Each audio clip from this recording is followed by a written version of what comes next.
नमस्कार भाई, कोरोना काल गया नहीं है, चुनावी बिगुल बज गया। पता है आजकल के जो नेतवन लोग हैं वो अपने आप को तो दूध का धुला हुआ समझते हैं।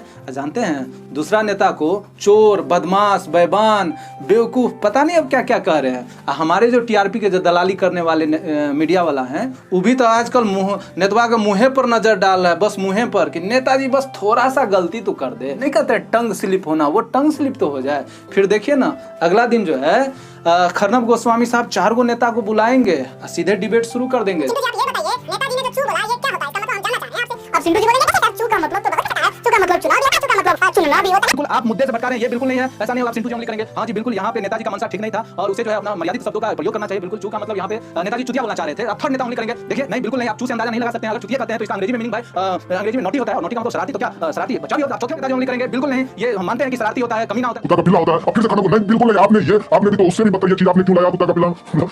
क्या बताएं हम। तो हमारा डिबेट जो है कुछ दिनों के बाद इस तरह का होने वाला है। मुझे लगता है कि अभी कपिल जी को अच्छा समय है, उसे अब ब्रेक ले लेना चाहिए। और हमारे नेताजी लोग अब बहुत ज़्यादा इंटरटेनिंग करवाने वाले हैं, तो हम लोगों को भी अब तैयार रहना चाहिए अपने इंटरटेनिंग शो, न्यूज शो को देखने के लिए। जानते हैं हमारी ये 2 कौड़ी के इज्जत वाले नेताजी लोग जो है ना, अरे 1-1.5 कौड़ी की इज्जत इसे ससुराल में मिल जाते हैं, 1-8 कौड़ी की इज्जत हम लोग दे देते हैं सड़कों पे, प्रणाम नेताजी, सलाम नेताजी, यही सब करके, और वो उसी में खुश रहते हैं। वैसे भी हम अपने नेताजी से इससे ज़्यादा यार क्या उम्मीद लगा सकते हैं। हाँ आजकल वैसे भी दुनिया बेहाल है और हंसाने वाला भी कोई नहीं है, इससे ज़्यादा कौन हंसा सकता है भाई आजकल।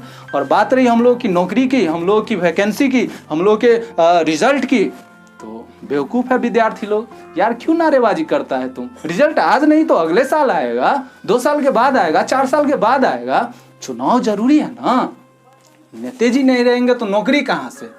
समझता नहीं आजकल के बुर्बक विद्यार्थी लोग। नौकरी दो, रिजल्ट दो, क्या मैं समझाऊं, कैसे समझाऊं, इन विद्यार्थियों को समझ में नहीं आता है।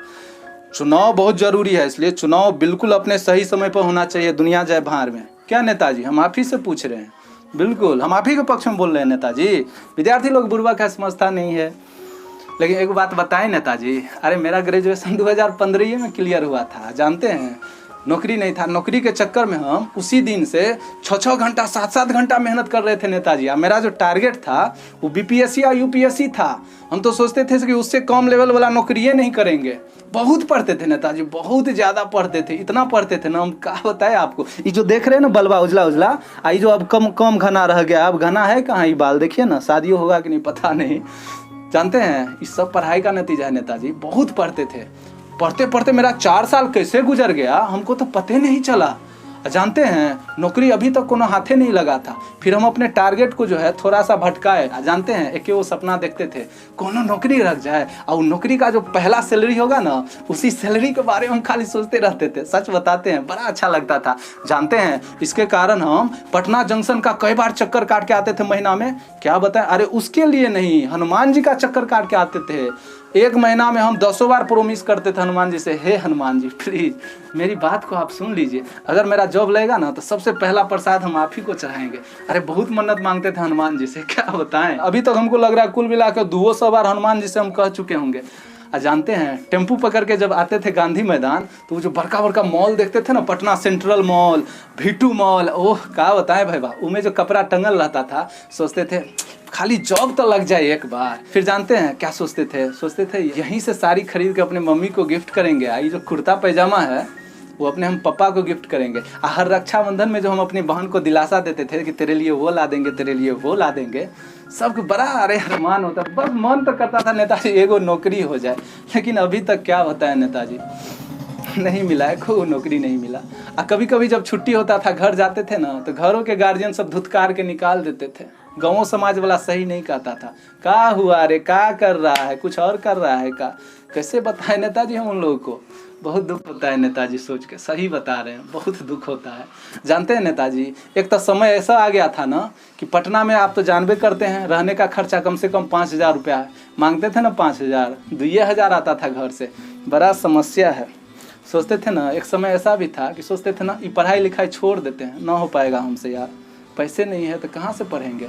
फिर सोचे ना कि जो बाल कटवाने जाते थे ना जिससे, उस भैया को भी बोलते थे भैया देखिएगा ना एगो होम ट्यूशन होगा तो दिला दीजिएगा। सब्जी जहाँ लाने जाते थे ना, वो भैया को बोलते थे भैया देखिएगा ना एगो होम ट्यूशन दिला दीजिएगा। लेकिन हमरा कौन सिखावे वाला, हमरा कौन ही बतावे वाला। अरे ये पटना नगरिया है बाबू, एगो होमो ट्यूशन अगर तोरा मिलतो ना तो तोरा उससे पहले कमीशन दे पड़तो। हाँ तो क्या बताएं भैया, नहीं मिला होम ट्यूशन। फिर सोचे ना नहीं जाते हैं कोनो कोचिंगे वाला को कहेंगे सर हमको पढ़ाने दीजिएगा, पढ़ाने दीजिए। जानते हैं भैया इस चक्कर में हम 2 महीना बर्बाद कर दिए, मेरा जूता घस गया एगो। सही बताते हैं, कोई मौका नहीं देने वाला था। अरे कोचिंग में एक पर एक मास्टर सब स्टार सब भरल था, लेकिन क्या बताए एगो कोचिंग वाला हमको लास्ट मौका, वही मेरा लास्ट प्रयास था। हम सोचे इसके बाद वो भी प्रयास हम नहीं करेंगे। जानते हैं वो हमको क्लास करने का मौका दे दिए थे, बहुत खुश हुए थे। इसके बाद जो है ना इतना दिल से पढ़ते थे, इतना मन से पढ़ते थे ना, बस खाते थे पीते थे और उम्मीद के साथ जीते थे कि ना जॉब हमको लेना है तो बस लेना है। खूब बढ़िया से पढ़ते थे नेताजी, खूब बढ़िया से पढ़ते थे। जेबी तो भरल रहता था, 7-8 हज़ार रुपया तो हमेशा रहता था। अब भैया जानते हैं कोचिंग जो मिल गया ना, 7-8 हज़ार रुपया मेरे जेबी में रहता था हमेशा। डेली जाते थे मुसलमपुर हाट, कैसनो सब्जी है तो लेबे करते थे। और जो है रामपुर लेन में उमें एगो जूसवा वाला जो दुकान है, अरे डेली जाके वहाँ जूस पीते थे। सोचते थे ना दिमाग स्ट्रॉन्ग रहेगा तो पढ़ने में मज़ा आएगा। अरे एक दिन तो घट गलो घटना। जानते हैं एक दिन जूस पी रहे थे ना, तो उसी जूसवा वाला दुकान पर एगो चश्मों वाली जूस पी रही थी। हमरा नज़र में नज़र मिल गया। हमको क्या पता कि बाद में एक्सीडेंट होगा, फिलहाल तो प्यार होगा बाबा। बड़ा मज़ा आ रहा था। फिर जानते हैं धीरे धीरे तो बहुत कुछ हुआ प्यारो हो गया। ओकरो एक्सपीरियंस होना भैया बहुत जरूरी है जीवन में। बहुत अच्छा लगता था, सच बताते हैं। पढ़ाई या प्यार, ओह क्या बताएं भैया बड़ा मज़ा आता था। हालांकि ये अलग बात है कि मेरे जेब में पैसा नहीं रहता था। 7-8 हज़ार रुपया पहले रहता था, लेकिन अब नहीं। हम सोचते थे ना चलो भाई प्यार के संरक्षण का सिद्धांत यूज हो रहा है। अरे पैसा नहीं है तो क्या हुआ, कम से कम वो खुश है ना। जानते हैं एक बार डेट पर हम लोग गए थे, तो गए थे ना तो वो मेरे हाथ पे हाथ ऐसे रख के बोली बताइए ना आपका जॉब कब लगेगा।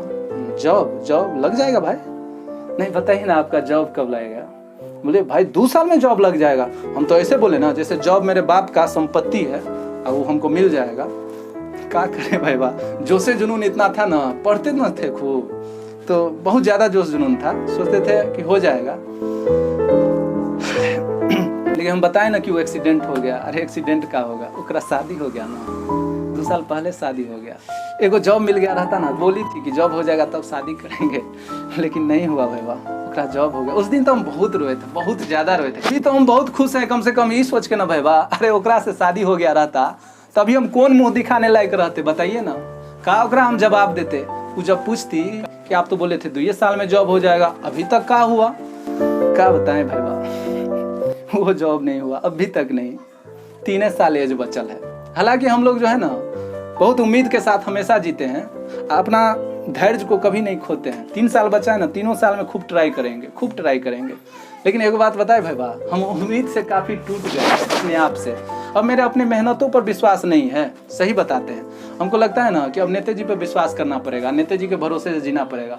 वो चाहेंगे तबे जॉब होगा, नहीं चाहेंगे तब नहीं होगा। आपको तो पता है केंद्र सरकार के बारे में, जॉब के बारे में वो कुछ अनाउंसमेंट करते हैं तो हमको तो लगता है पक्का वो मिसाइलें छोड़ दिए होंगे, आकाश मिसाइल। हाँ आकाश मिसाइल। खैर छोड़िए केंद्र सरकार को। अभी जो है अपने बिहार सरकार का चुनाव होने वाला है। हमको लगता है ना कि अमेरिका के चुनाव से कम नहीं है बिहार का चुनाव। देखिए तो सेमे है, अमेरिका में 2 चेहरा और यहाँ भी 2 चेहरा, लेकिन फर्क क्या है ना, एगो यहाँ पे कान्हा है तो एगो बहरा है। अब हमको चुनना है उसी में से कोनो एगो को। आप जानते हैं कि हम तो स्टूडेंट लोग हमेशा अपने देश की जिम्मेवारी निभाने के लिए तत्पर रहते हैं, तो ये भी मेरा एगो जिम्मेवारी ना हुआ, तो सोचे निभा देते हैं, बढ़िया से निभा देते हैं। लेकिन हमरा लगता है ना भैया कि परिवर्तन बहुत जरूरी है। सही बताते हैं। अरे एगो कितना एफर्ट लगाएगा, एगो बहरा कितना काम कर पाएगा, एगो कान्हा कितना काम कर पाएगा, आप ही बताइए ना। हमको लग रहा है बहुत वैसे आप लोग खुद विवेकशील हैं, आप लोग बहुत जानते हैं।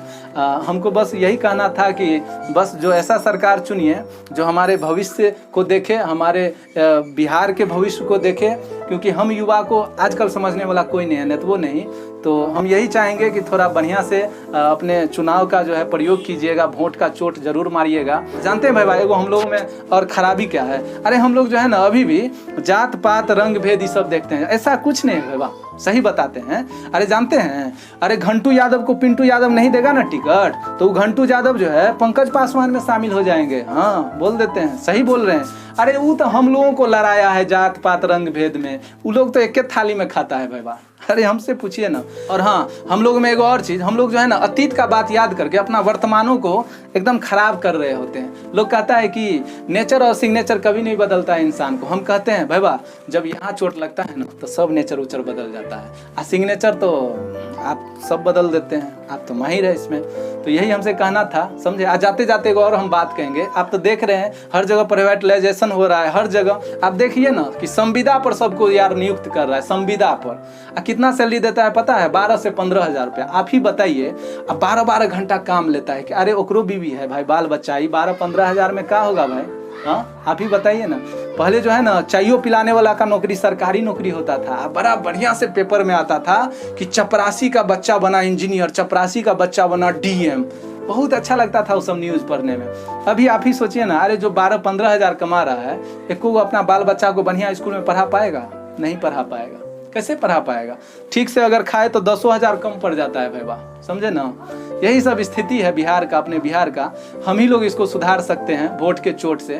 तो थोड़ा जरूर इस बात पर ध्यान दीजिएगा। इससे ज़्यादा हम क्या कहें। मेरा वीडियो अच्छा लगे ना तो लाइक कर दीजिए और चैनल को सब्सक्राइब कर दीजिए। आपका सपोर्ट मिलेगा ना तो हम बहुत दूर तक जाएंगे। सही बताते हैं, और मुद्दा बनाएंगे। तब तक के लिए बाय, धन्यवाद।